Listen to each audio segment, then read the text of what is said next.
for me, the conversation is what actually keeps me from opening to sacred expressions of my body and mind and all phenomena. Of course, in this case, the sacred expression of sexuality, right?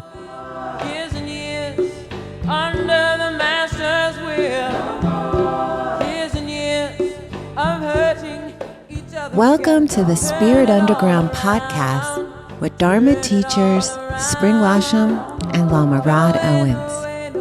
These conversations will include topics on Black liberation theology, healing with plant-based medicine, indigenous wisdom, Buddhist-based meditation practices, and reconnecting to our ancestral knowledge. Together we will explore what freedom means individually, collectively, and spiritually. If you would like to support the Spirit Underground podcast, please visit the BeHereNowNetwork.com/donate.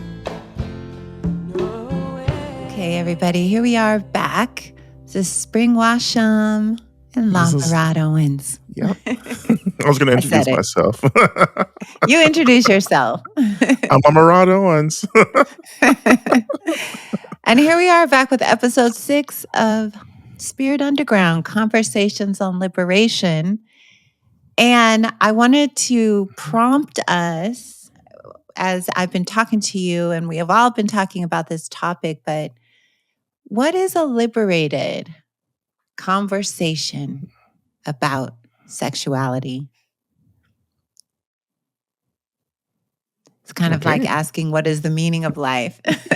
And we're talking about this to provide more context because we all know, Rome is burning. Everybody's churches are going down. Communities are rocked. Traumas everywhere. We have a president who there's a rape case right now. Somebody running for, it's so triggering. Yet, my thoughts are, what is this about? How do we liberate our sexuality? What does this mean? How do we find freedom from all this trauma and pain and corruption? And how do we do it as a community? So I'm just so excited to talk to you about this today. Yeah, I think this is a really important conversation. And as we begin the conversation for folks who are listening, I think it's important just to take care of ourselves, right? Because when we have conversations like this, I think sometimes we don't prepare ourselves, which is not always possible because sometimes the stuff just happens on the spot. You're right in it, but I would just say for our listeners that as we prepare to move into this conversation, right, we just want to remind you that you can take care of yourself, to take breaks when you're listening to this or not to listen to this at all, to really connect to the earth under you, to connect to your benefactors and beings around you, with you who are caring for you, and to always remember that, so much of our work around liberation is learning to articulate what has kept us from experiencing freedom, as well, right? And and we're two people located, in different, both different and very similar identity intersections, locations. I come from, my identity locations, are, queerness, and cisgender identity location, blackness, class, particularly kind of more of this working class, kind of mentality that has deeply informed me. Fatness also has deeply informed, how I show up in conversations like this, as well. And then also of course, my identity as a spiritual teacher, minister, spiritual leader, and so forth also plays a big role in how I've come into this conversation as well. So I think this is all important things to just kind of put out on the table as well. Yeah, thank you for sharing that. I think it's important to understand as we dive into these topics because it is very triggering. Hmm. Even, to talk about sacred sexuality is to talk about what is not sacred. Hmm.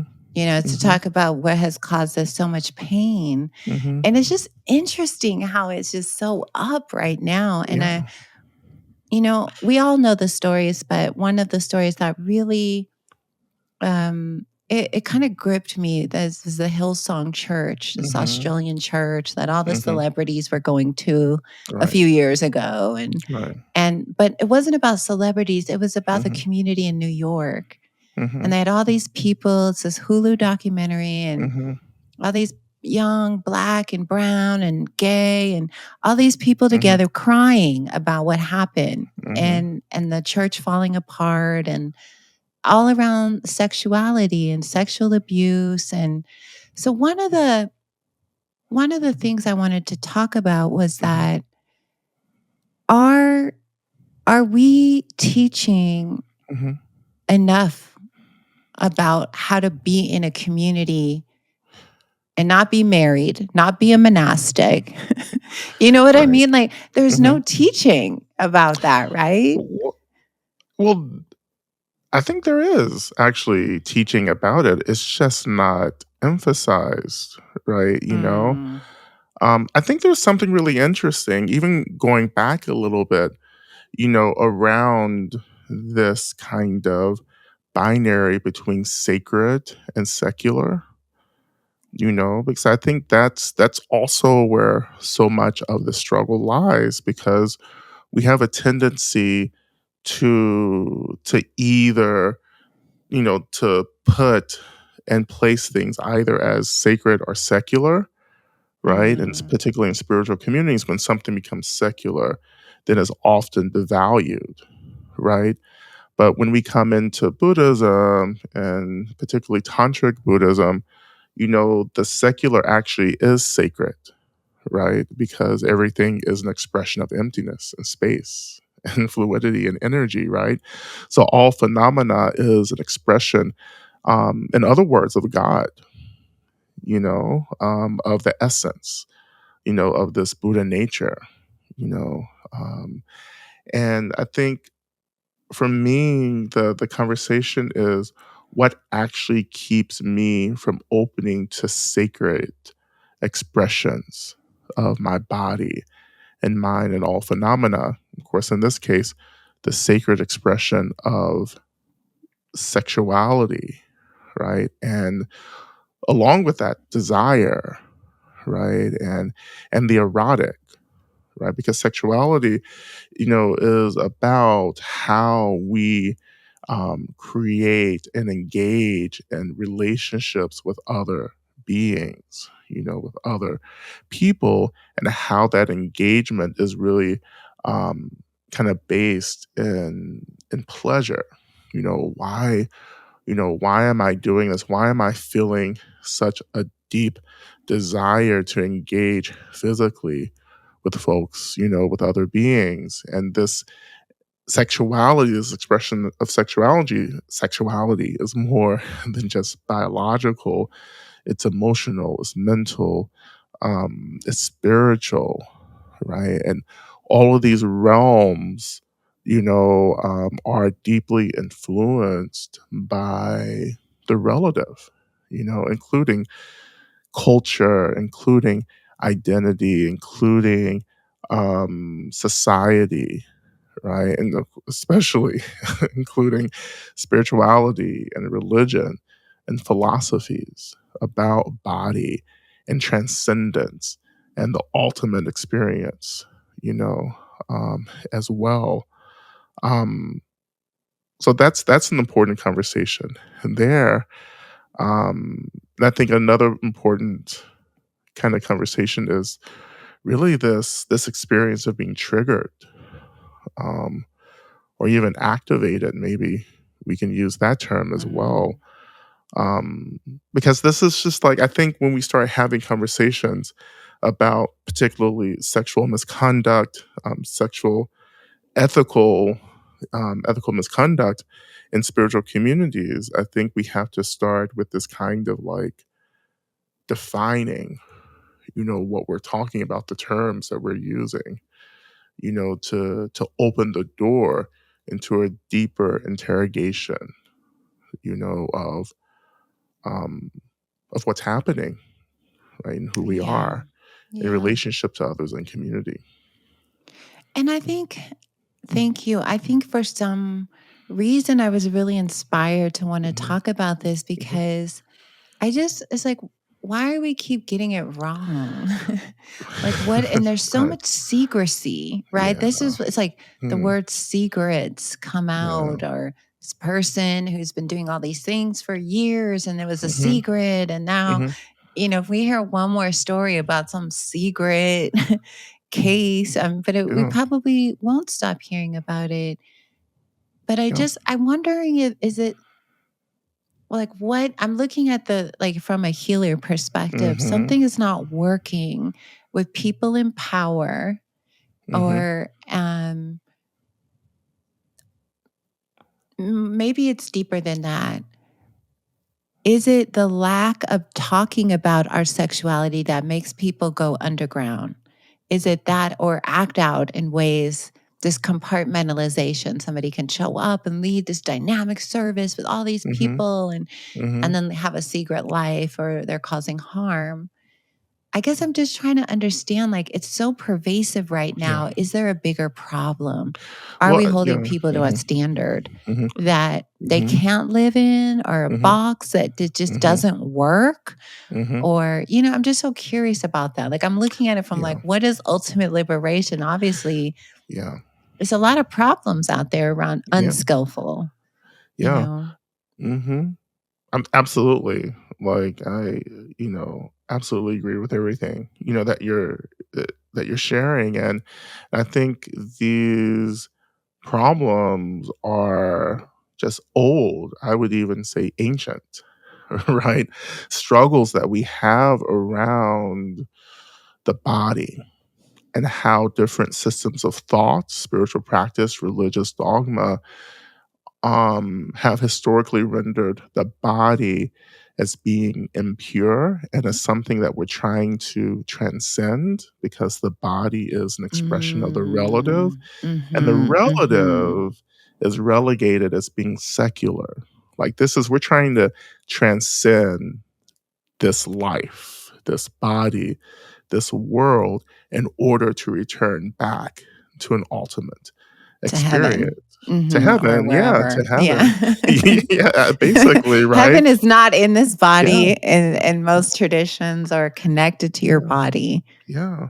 Because doesn't it make sense that certain traditions, and I, of course, was raised, in Christianity, right? And the kind of theology that's really about the impurities of the body, right? And the desires and the needs of the body being something that we have to repress and get rid Yes. of in order to experience godliness, right? So the body is then again rendered as something that's in the way of experiencing ultimate liberation, right?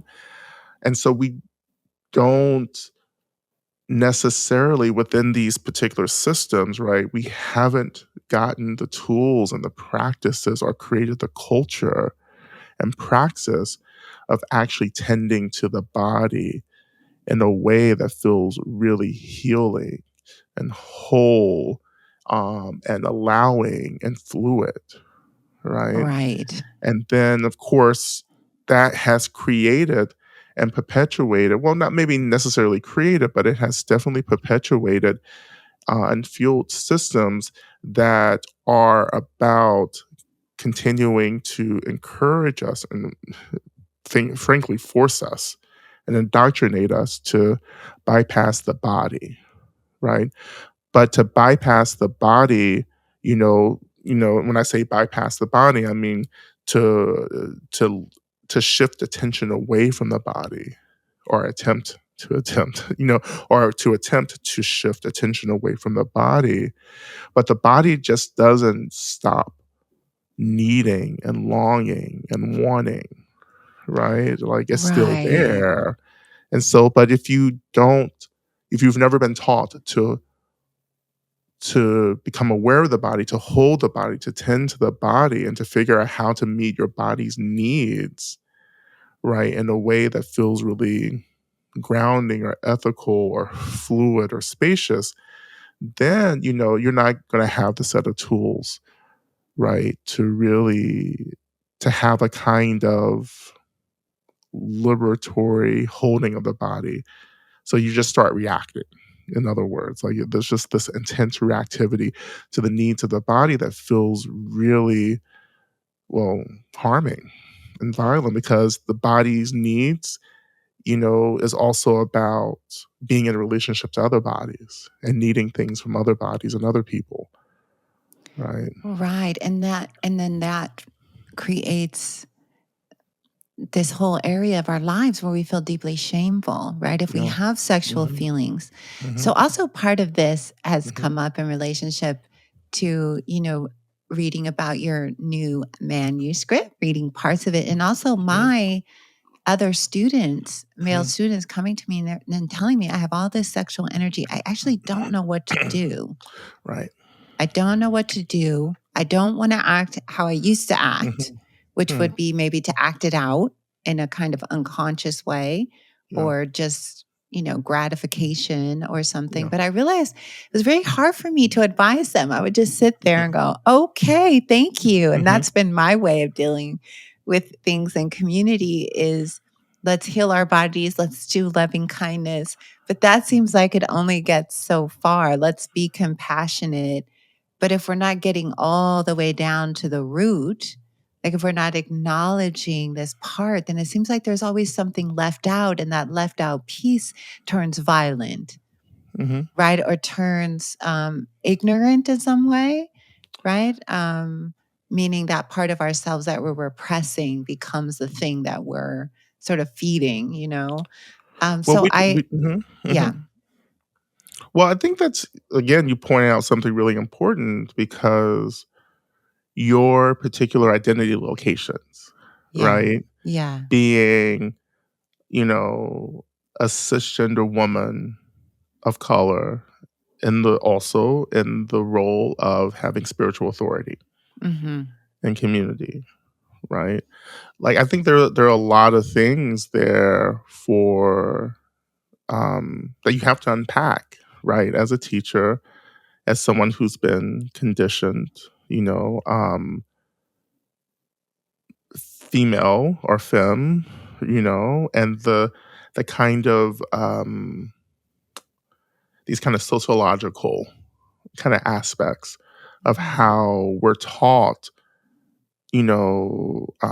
through gendering, where or how we should relate to sexuality, and who is responsible in a way for meeting our needs, consensually or not consensually, as well. hmm. And I think this is all coming through particularly the lenses of patriarchy, ableism, capitalism, right? Just to name a few, um, that inform how we're making choices about tending to our bodies or not tending to our bodies, and it informs how we're manipulating or forcing relationships with other people to get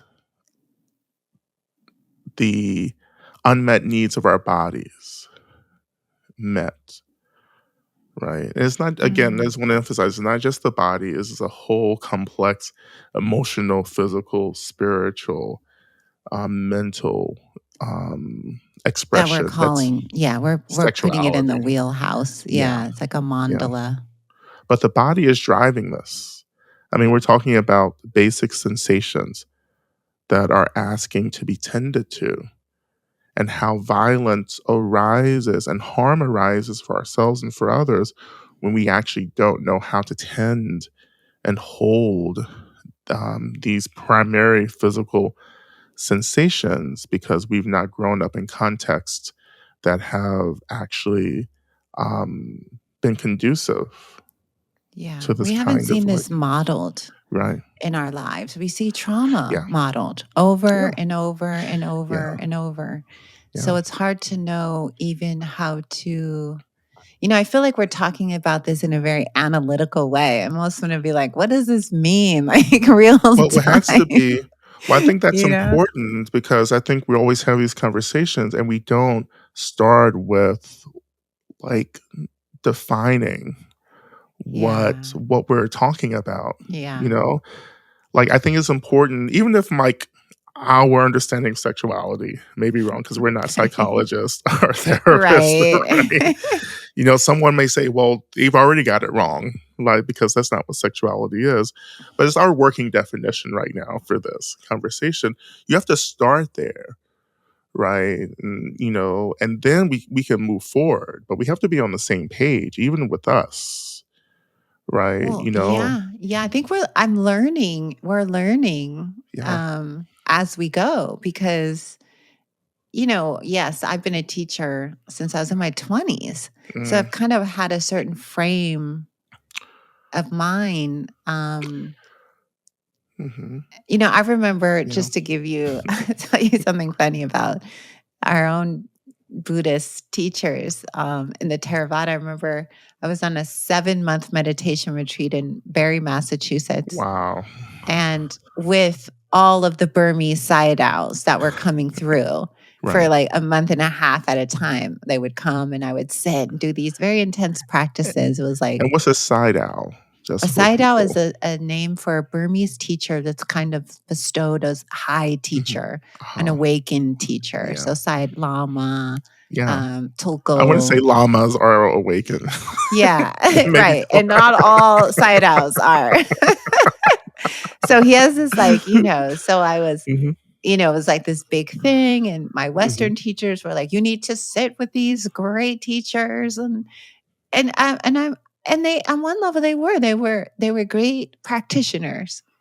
They were great practitioners. I will say that of Mhm, meditation, mhm. of form, of the 4 foundations of mindfulness, Theravada, this kind of uh, school of Buddhism that I studied and many people learned from. But I just remember how they were with the Yeah. body. I just remember the Sayadaw U Pandita, who is so famous in Burma.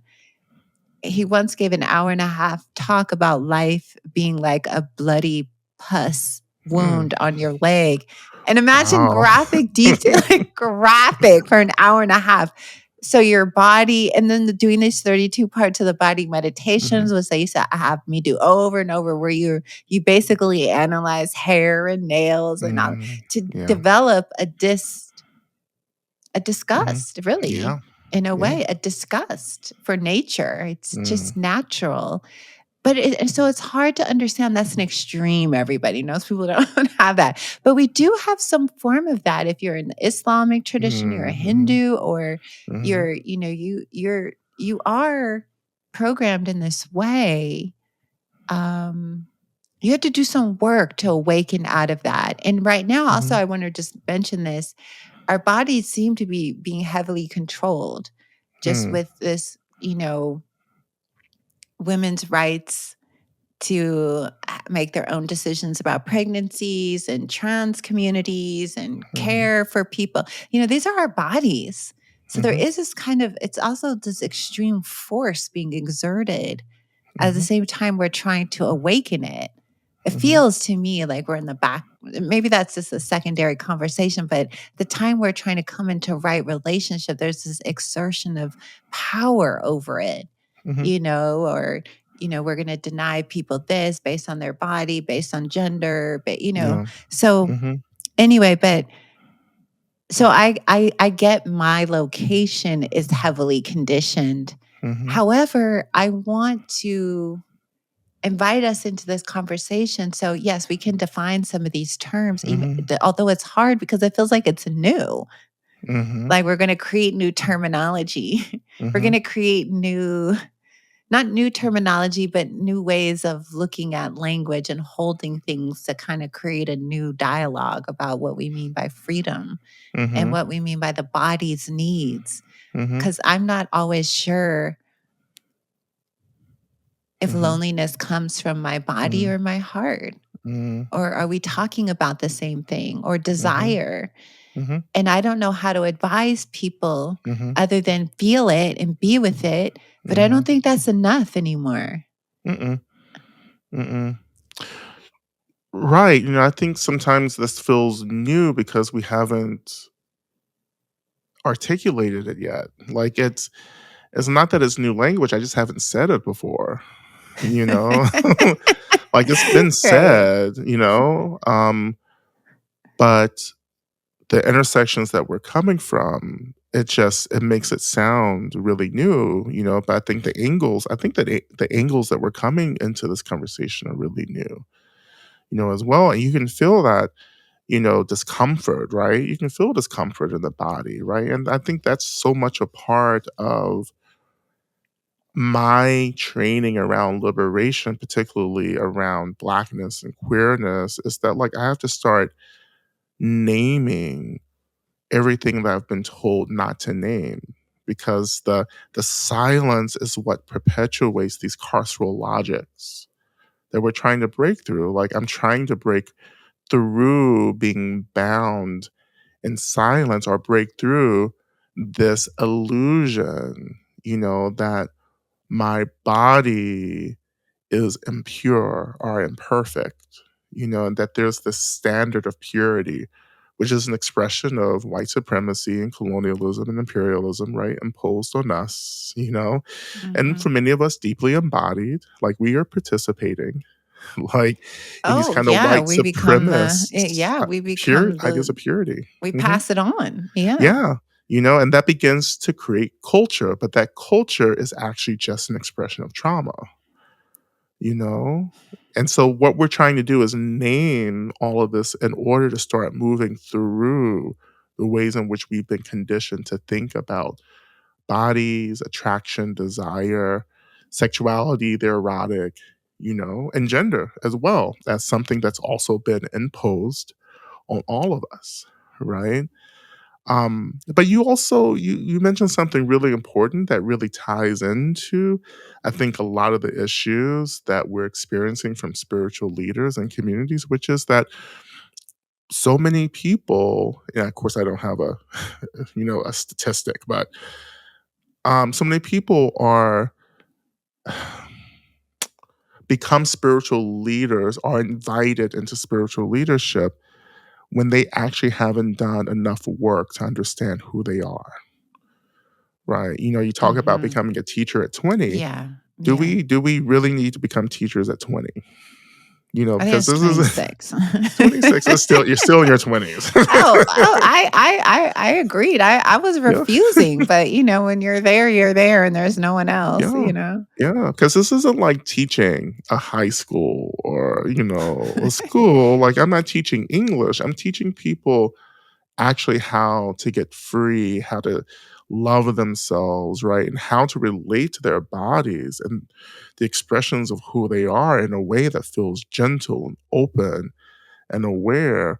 But if we have these people coming into positions that haven't actually done this for themselves, but they know how to talk the game and to perform, the whole role, then that's where you're setting yourself up for a lot of harm to happen, as well. Absolutely. I mean, that's no doubt. And I think this is also true.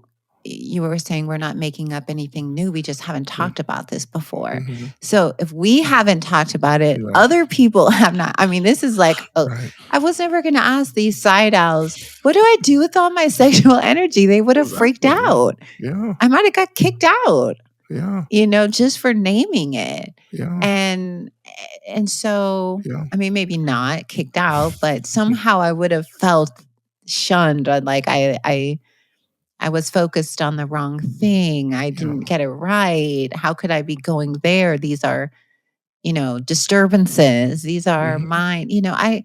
It's so hard to know. And I think, and I wanted to have this conversation, and I just want to apologize to listeners. It might be a bit messy as we trudge through, but this is what we're trying to do is cut Right. through. And this is Right. confusing. Yeah. It's confusing Absolutely. for people in spiritual Yeah. communities who Mhm. it's confusing for teachers trying to hold Yeah. space. Yeah. Even if you're a virgin or you've slept with Mhm. 500 people, it's still confusing. Mhm. Experiences are experiences, but they don't always lead to clarity. Yeah. And so, yeah, I want to apologize as we try Mhm. to, it feels like going through the mud, a swamp to get to the other Mhm. side. Mhm. Um, because as we think about creating community, Mhm. I want to move into a new chapter. I want to Mhm. move from a place of what is liberated sexuality, what Mhm. is beyond the trauma. And I Mhm. like where you were going with this is Mhm. like connecting to our bodies, and Mhm. everybody's trying to get in their bodies. But what's Mhm. in your body is a lot of unresolved sexual trauma. Hence, Yeah. this conversation may bring it Yeah. out. So Yeah. this is the dance, right? We're Mhm. we're we're moving into the eye of the storm, Mhm. Mhm. and yet we're also trying to see what is beyond. Right. Is there Right. something where we can fully love our bodies? Can we Yeah. honor who we are regardless of what our Mhm. gender identification is, our Yeah. location, or Yeah. that matters, but at the core, Mhm. where are we taking people? Where am I Mhm. going with this? This has been my up to Mhm. now, everybody, my response has been not to talk about it. Mm. And I just don't bring it up. I don't give Yeah. teachings on this. Hence, this is Yeah. the side of the stone that's unpolished. Right. Here we are, right? Yeah. Turning it Yeah. over, going, Yeah. wait. Well, and then I have the opposite experience because I have taught a lot about sexuality, and ethical misconduct. I used to teach a teaching or a workshop or a retreat called Practicing Unsafe Dharma, which was, Unsafe Dharma. yeah. I'm all into titles, but for me, like early on in my teaching, people were lining up to ask these questions because there were no other teachers Hmm. who were willing to have these conversations, right? And I could only have these conversations because I started, of course, growing up in like a Black prophetic tradition in the South with my mom and church, that translating into, of course, activism and organizing and so forth. But my organizing and activism, I was mostly an activist, but in my activism community, in my 20s, we were having these conversations and doing this work, right, around how do we bring our bodies into justice work, right? What is sexual justice, erotic justice, which is the name actually of a really important book, Erotic erotic justice. justice. Hmm. We'll try to put those in the notes as well. Yeah, yeah. Erotic justice, which I studied, right, in graduate school as well. Um, but for me, like, yeah, I started from a really confused, bewildered place around sexuality and growing up queer, right? There was absolutely, and growing up queer before the internet and before social media, like I had no outlets except what I could find on TV or what I could go to the library to find in books, right? Um, that informed my sexuality growing up within the context that was really in a context that was teaching me to hate my body, to hate my desire, to be different than I was. And that created a lot of different kinds of trauma around my body and sexuality, that was really related to this kind of a hypochondria around AIDS and HIV, contracting AIDS and HIV, which is a kind of, for me, I identify it as a transhistorical trauma, right? Once I started awakening to my own queerness, that queerness was linked to the AIDS Yes, epidemic, and absolutely. that trauma transferred right into me and my body, and that began many years of struggling with the fear of sex, for fear of Absolutely. getting sick, but coupled with my deep desire to be engaged sexually. So both of these were happening at the same time. I enjoyed sex and I hated it at the same time. Mhm. And that also gave rise to a deep resentment of other gay and queer men that I was actually in relationship with because I felt like they were trying to kill me. You know, Oh, yeah. so that kind of like, I have so many writers and thinkers and mentors and elders in my head, over the years who have helped me to really move through this. And I think about the Black gay writers and thinkers of the '80s, particularly Essex Hemphill, Joseph Bean, um, and so forth, whose writings really helped me to form a more healthy, liberating understanding of who I was, as a Black, queer, um, gay man coming up.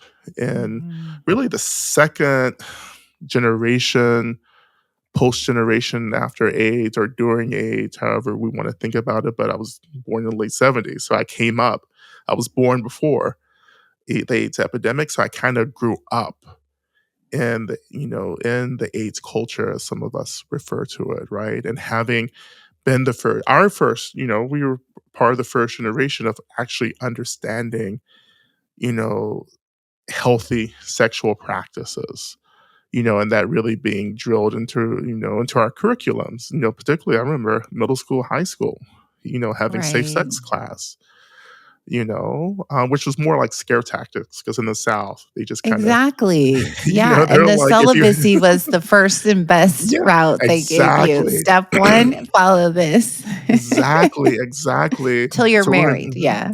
so you're married, right? Yeah, And I was like, "Well, I'm mhm. never gonna get married because 'cause I'm gay." So, So I like, better figure this out. I yeah, know. I know? I mean, I think part of, what I'm experiencing now in this moment of conversation, I'm like, "Oh, there's so many stories to Oh tell. my There's so gosh. many issues that I've been, really focusing on in my writing, bringing out." But I shared all that to say, this led into my Dharma practice, right? Because I had gone through this really intense labor of understanding what was happening to me. My fear of sex coupled with my desire to experience like sex, Yes, yes, coupled with the struggle to identify as a queer person with this heavy burden or trauma of the AIDS epidemic weighing down and mm, informing so much mhm. of the pleasure that I attempted to experience being deeply colored or disrupted by the fear, of getting sick. And I just carried that, right? Mhm.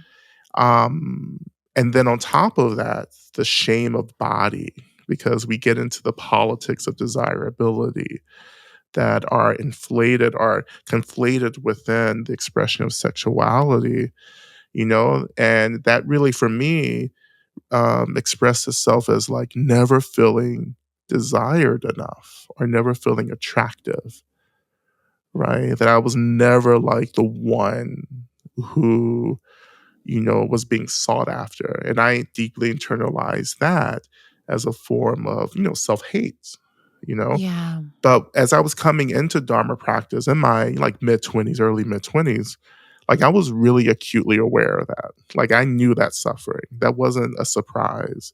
So I brought that material into my Dharma practice. And I think that's what has created a very different experience for me is that nowhere along the way did anyone, my mentors or teachers, tell me that I shouldn't be holding this in my Dharma practice. Like I shouldn't, that right. these are questions. If I was again, I came through Dharma through activist Buddhists, Yes. you know, Yes. like Yes. people who Not were from like, suppressive monks. yeah, Yeah. exactly, like people who were Hmm. in the world trying to change the Yeah. world for the better, but who had also come into a Dharma practice, right? And so the whole thing was like, if you're suffering, then you need to ask yourself why you're suffering and then tend to what you find. And so I just kept tending. I kept digging and digging and tending, which has created the kind of Dharma, right, that I share with folks, right? But going back to this, this question, right? You know, we have spiritual leaders who have never done this level of work around sexuality, and it becomes shadows, right? And so when something becomes a shadow, it becomes unnamed, right? So you can engage with that shadow, right, and not call it anything, and then you have this public performance that meets the needs of the community or the congregation, right, that you're working with. So you can show up performing being a monk because that's how my teacher showed up in my monastic Mm. community as an ordained, realized celibate monk who for many years was also having unethical sexual relationships with female students, Right. and some of which I knew personally and are friends of mine, Oh my you gosh. know. And I guess this is the, yeah, well, thank you for sharing. This is why you talk about it. And it's why you're writing about it. Mhm. And it's why you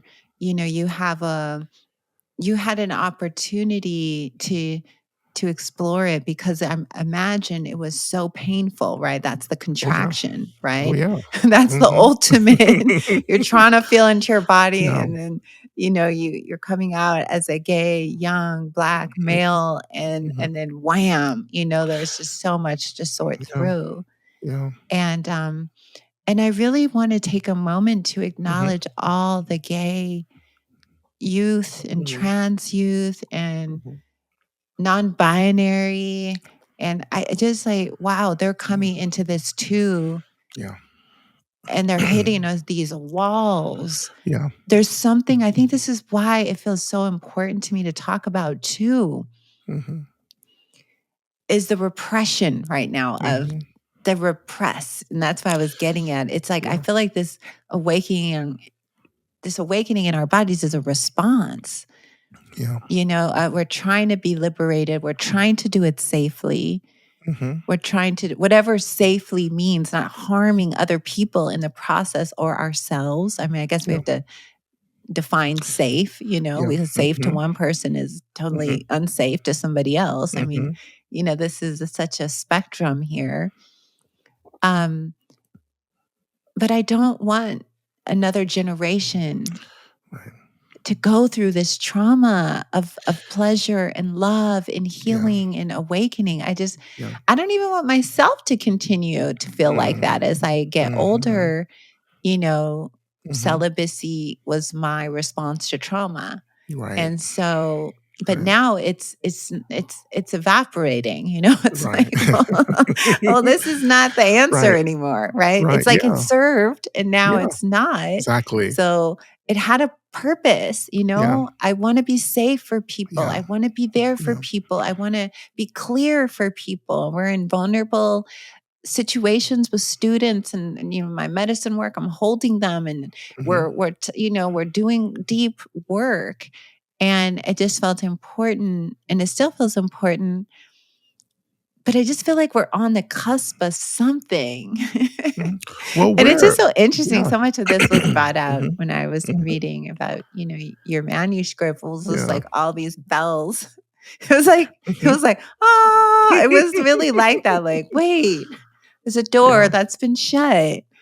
Um, and it's Well, yeah. easy for us to stay in that shut place. Exactly. It's Exactly. very easy. And these people don't Yeah. have anywhere to go if you're a Yeah. spiritual leader. There Yeah. is no group to go to Mhm. Mm. because nobody's talking about it. Yeah. That's extremely key. And I think that could be what we explore in part Mm. 2. Yes, this definitely is like part 30. I'm like, oh, this could go on forever and ever, Yeah, but I definitely want to get into like, that's a lot to get into. Like, how do we actually embody spiritual service and spiritual leadership, and at the same time taking care of ourselves and creating ways that can help us be held accountable. Because I've had to do that absolutely. on my own, Yeah, which I am grateful for, you know. But there's something else too.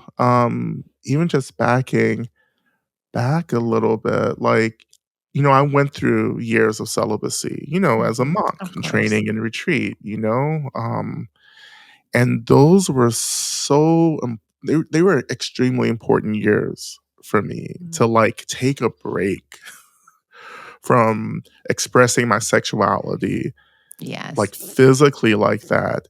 And it gave me a break to understand how sexuality is expressed through all these other ways, like through my thinking, through my speech, talking, like through how I created like patterns of behavior, that could have looked mundane, but were really deeply influenced, by myself as a sexual being, because we all are sexual beings, right? And how do we right. express that? So my monastic years really actually helped me to understand that even though I was celibate, like for those years, I was still a sexual person, a sexual being, expressing myself sexually in many ways. Of course, part of that was through fantasies, right? Like that didn't just stop, Mhm. but it also gave me space and perspective to understand what I desired and why, I was desiring it. Um, but you also said, something really important, Spring, that we have to point out, and that's how, as we become elders, Mhm. that it is part of our role as people who are consenting to our eldership, Yep, that, yep, that absolutely. we look back through our lives and say, how can I make this easier for young Yes. people? And what do I Oh need my to gosh. say? What do I need to do? What do I need to write? Like, what do I need to organize to help young folks coming up know that like it is okay for them to be themselves? That like here Yes. are some tools that we never got, right? Yeah, we That never want to got, we offer didn't this back. understand them till later Yeah, in our lives. yeah. And again, young Mm. people, I mean, people have access to social media and the internet, which again, I didn't have until I was like 18 or 19, Yeah, like in college, right? And that was revolutionary to yeah. like join chat communities online with other, gay and queer folks to get Yes, support, yes. The you chat room know? phenomenon was I just know. it was like a talk, it was like a talk show, It we was could like go on and tell all our business. yeah. Like, people don't realize it was like you just had one chat room at the beginning and everyone you could have like 100 people I or used to more in do a it, chat yeah. room and everyone was having a conversation Yeah. in one chat box, you know? So you had to like figure out who you were talking to and stay connected. It was just like line after line, of dialogue that people were talking to other people. And I loved it. It was Like so I fun just to talk to other queer people, right? I remember when I yeah. was in my lesbian era, I was all about the chat rooms then. I spent a whole Yeah. summer in those chat rooms just talking, Mhm, discussing, you mhm. know, sharing. Yeah. You your lesbian era, like, you need to now you realize you have to talk about this now. Oh, when I went, oh yeah. Well, oh right. When I remember I had a summer in Oakland at Lake Merritt and I called it my gay summer because I came out. I told everybody. Mhm. But all I did was sit around in those chat rooms. You see, it Yeah. never went anywhere. I was too scared. Yeah. It was when, the internet just started, and Mhm. I was Mhm. literally on my computer like, hello, hello, is anyone else out there? I have to talk about my sexuality. But I will honestly say right here and right now, I have always believed I was on the spectrum. I have Mhm. never felt I don't act on it, but I've always felt I've Yeah. fallen in love with men, I've fallen in love with Mhm. women. Mhm. I have always felt that I was there, but this was when I made a big declaration. I mean, I really sat my mother down. Mhm. And then when I did that, all my friends began to say they also were Mhm. lesbians and they were going to Mhm. explore. So it was like this whole summer Mhm. that we had where everybody, it was just, I think it was just part of discovery. It Yeah. was And just this was like, yeah, who are we? Who are we yeah. in with the same gender? Who are with these beautiful women? So all my Mhm. friends and everyone Mhm. was getting crushes. But at the end of the Mhm. day, my own self repression of being, I didn't act on a lot. I didn't act on it. But that didn't mean it wasn't in my mind. But I've never thought of myself as hetero, even though Mhm. that's, I've always thought I was somewhere on the spectrum, but and I think we all are to some Mhm. degree. I think we're Mhm. we're maybe some feel that they're not and they're not comfortable saying they're on a spectrum, but I think many are, and but yes, this is why I wanted to have this conversation because I feel like as I look at this new generation, they are so Mhm. fearless. They're so Mhm. courageous. They're Mhm. going beyond body and they're breaking Yeah. through the molds and and going, here I am. And weight doesn't matter and who you are, Mhm. gender, this and that, and Mhm. expressing yourselves. I feel like they need something. There's got to be, I don't want them to go through the road Mhm. that of suffering and all the Mhm. years that we did to try to get to this place of honoring their bodies, Yeah. Well, you and then know? at the same time, right, there's something important about the struggle itself in terms of like really figuring Sure. out who we are. I think there has to be some resistance, some struggle Yeah, that, because it you was your know. pain that ultimately had you focus Mhm. on it, right? You took it Yeah. into your Mhm. retreat with this like, whoa, Mhm. this is suffering and I'm gonna look Mhm. at it. Mhm. Yeah. And I think that um there is definitely so much liberation and curiosity and exploring. And for me, sometimes I get into this place where I'm like, oh, everyone can do whatever they want in terms of like exploring. There's all these spaces now and social media, but it's still not the case. There's still many people who are really deeply afraid and feel a lot of shame, right? And shame, of course, is the fear of being ostracized or marginalized. But it's the shame is really the fear of like not getting what we need, right? So if something is found out about us that may jeopardize the getting the resources that we need to be well, right? So that shame is used as a policing tool for ourselves and of course culture, societies, families, relationships, etc. Weaponize shame against us. And that is a really powerful, volatile experience that keeps many people from really exploring like who they are, right? And I think that contributes to rigid gender binaries, right? And how they're being Mhm. reinforced through legislation, right Right now and now, through yeah, culture and all literally. everything. Like it's this deep fear that actually we can be free, but that freedom means that we have to divest from these systems of power. Rather, actually, we have to divest from the ways in which these rigid systems are conferring power, social power on Mhm. us because we don't want to be weak. And We the don't want to power be over our vulnerable. sexuality, Yeah, reproduction. There's something about yeah. this thing that feels interesting is this pushing toward breaking free the Mhm, repression of our actual bodies, mhm, legislating, like, mhm, saying we're mhm. going to deny trans youth care, health care. Yeah, We're going to deny mhm, women rights to certain kind of health care that, you know what I mean? That's so yeah. interesting. And yeah, anyone, right? Anyone who has capacity, right, to have children, like to to give birth, right? To expand that language, right? It's just, is yes, women and anyone, right, Yeah. who's And able, anyone. to acknowledge, trans men and gender non-binary, gender non-conforming folks who,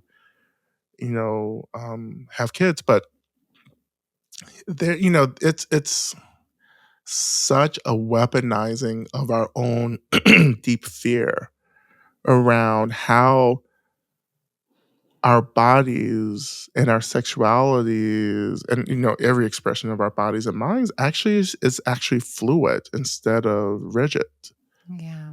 And when something becomes fluid, it's not so controllable, it's not so definable Exactly. anymore. So who am I if someone is just really fluid, really, who's like saying, I'm not this or that, I'm everything. Like every day it's different. We're Exactly. terrified of that. Like Yeah, we're we like, are, make a decision, pick a yeah, side, pick a lane. yeah, we're addicted to permanence because that's permanence is something that feels safe for us. Like it's less work if things just remain the same and predictable. And of course, that's how our egos, our sense of selves are defined and reinforced through permanence or the illusion of permanence. Like if that stays the same, then I can stay the same. But if that changes, who am I?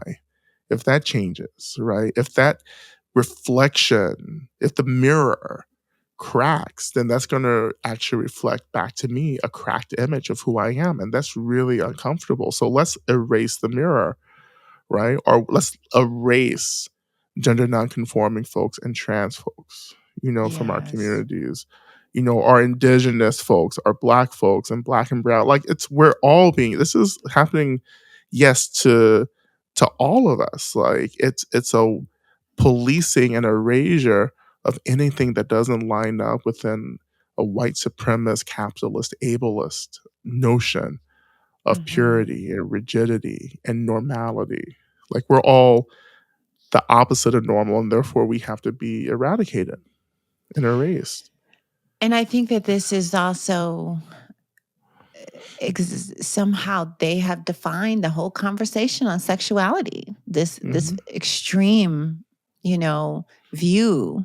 And Yeah. people are very scared of sexually fluid people and Yeah. people who are fluid with their sexuality. We don't Hmm. like it. We're like, get married, stay Hmm. married your whole life. Hmm. And I'm just wondering, and as we start coming to the end, because I mean, Hmm. we could talk about this stuff and I want to thank the audience, for staying with us as we're cutting through. Yeah. Hope you can feel where we're going with this. So, there'll be more to come. There's Right. more to express here, but I feel like it's awakening now. Hmm. It's like, I mean, some people, that expression, we're building the plane as we fly it. Right.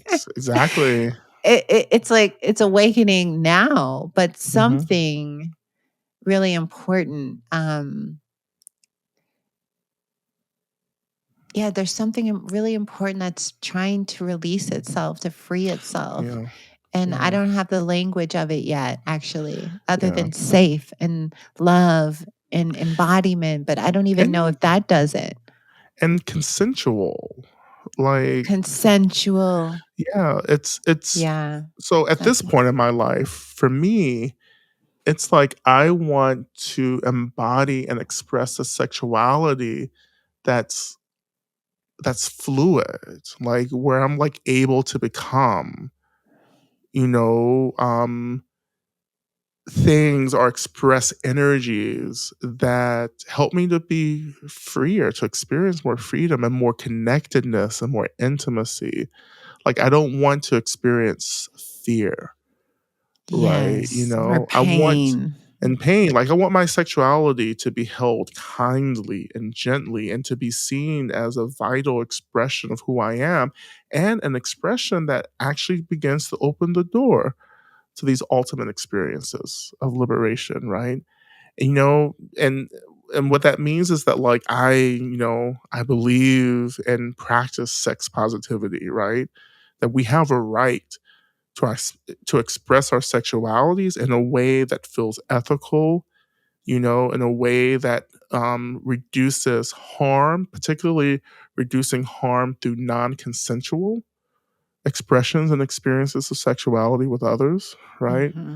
To begin to see, to begin to experience communities where our sexuality is held and related to, not as something that's pushed to the side and labeled secular or impure, but that means that we have to develop communities and relationships that are also about holding energy, like, because sexuality is energy.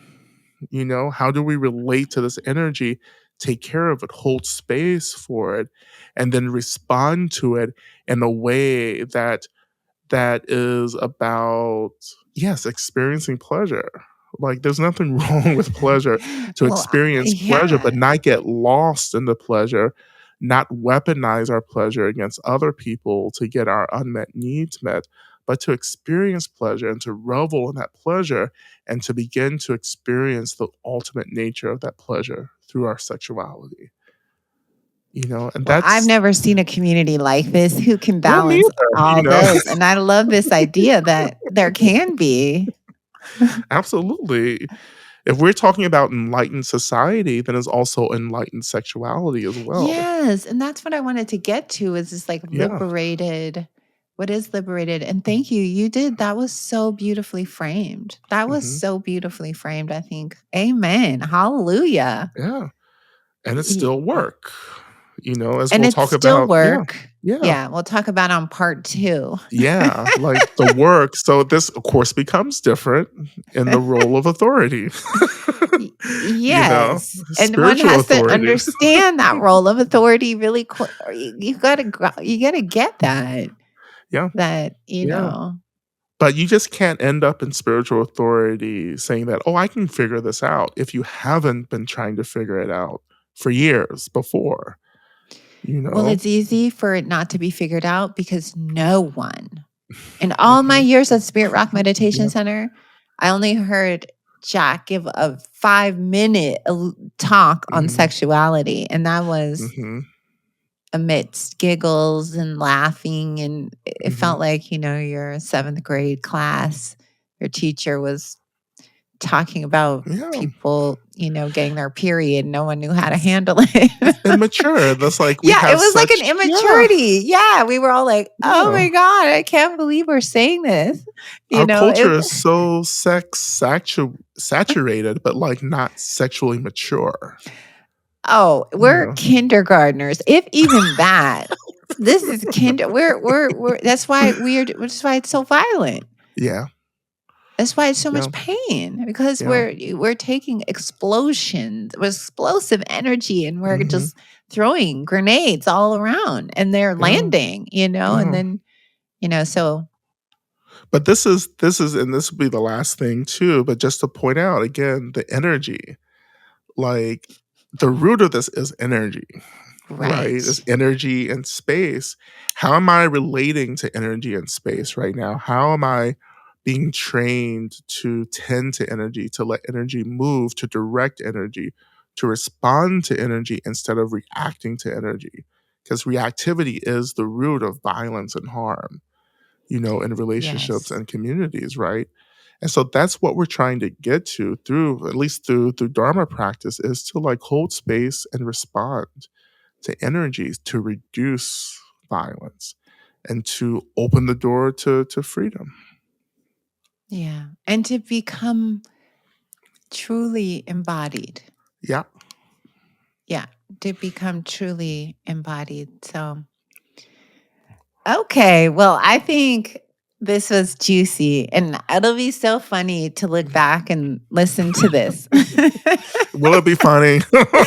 Uh, in a couple of years, where are we at now?